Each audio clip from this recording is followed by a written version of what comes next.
Hey, welcome back. We're hanging out in the backyard today, doing some weeding. Did some amaranth planting. Say hi to Daisy. Hi, Daisy. And checking out the evergreen hedge that we have back here, and also the elderberries. Check out the elderberries. This is called Thundercloud. These are really cool looking. It's like a deep purple plus like a light purple or a light pink. Those are neat, and they're also flowering like crazy this year. Did a really good job overwintering, well, over summering them, I guess would be the proper thing here, for enough years that they seem to have dug in finally. They smell great too. Anyway, the evergreen hedge. So what did we do here? We put in Loquat, put in the yuzu citrus, we put in an evergreen. It's an evergreen blueberry, but I'm trying to think if it's high bush or low bush. It's actually a southern blueberry, that's right. And then over there is a Korean green tea. So start with our Loquat. Loquat has taken a number of damaging years now, and it's still hanging in there. For some reason, it seems to want to just keep leafing out in, like, I don't know, December, January, that time frame, and inevitably it gets hit by a frost, or it'll leaf out again in like February. It's just very stubborn. So probably not super well suited to this climate. I believe this is a seedling. So I don't know, maybe some of the name varieties would be more well suited. And then next is the yuzu citrus, which is actually curling its leaves because I think I over fertilized it. And I read that this kind of like claw looking leaf is the result of too much nitrogen. But hopefully it's going to work its way out. Seems to have overwintered more or less okay. And on top of that, it looks like it's going to flower. It's got about like 1, 2, 3 there, and another one here.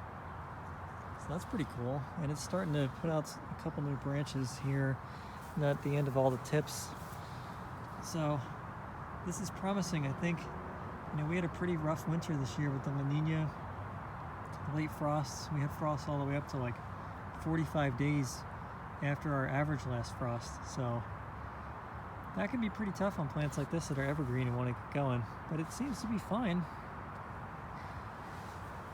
And then here's our blueberry. Oh, the blueberry got just wrecked.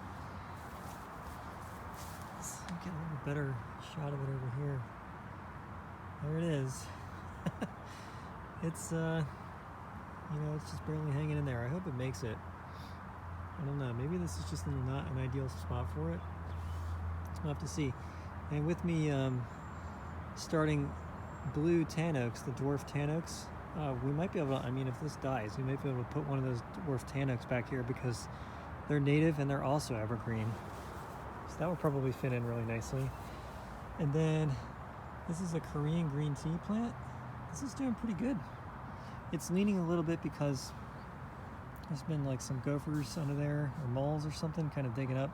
I noticed that, like, I put down the wood chips and kind of, make a bit of a lasagna here, and then that attracts the worms, and the worms attract the moles or the gophers or whatever they are.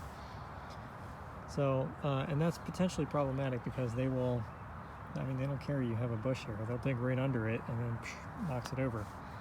So I got to be careful with my mulch, maybe like space it out a little bit, leave a little bit of room around the trunk. Trying to get some better lighting here, but the green tea looks really nice. And these are some of the leaves that overwintered. They got burned up. These are the brand new tips. And I think if we were going to make tea, we'd probably this might even be too much. Maybe just the little itty bitty tips here you pull off. But that's for a future year when this thing is much stronger and able to withstand a bunch of pruning abuse. So yeah, that's it for the evergreen hedge. It's looking okay. I mean, give or take. And the goal was basically to get a bit of a privacy screen back here, and this is before we got the dog. And because we got the dog, Whippet specifically, she needed a fence, like a totally enclosed fence. So we put these things in before we put the fence up. Now that we have the fence up, I guess it's not super critical that we kind of like green wall it off. But yeah, it's doing all right. I'm really looking forward to the yuzu fruiting. That would be super cool. I Holly got one of the fruits from the international market, and I started some of the seeds out of that. It's got a great taste to it. I really like it. So I'm hopeful we get like a couple, and then maybe next year we'll get a bunch. That would be cool. All right. Hope everybody's having a good spring, and I'll talk to you next time.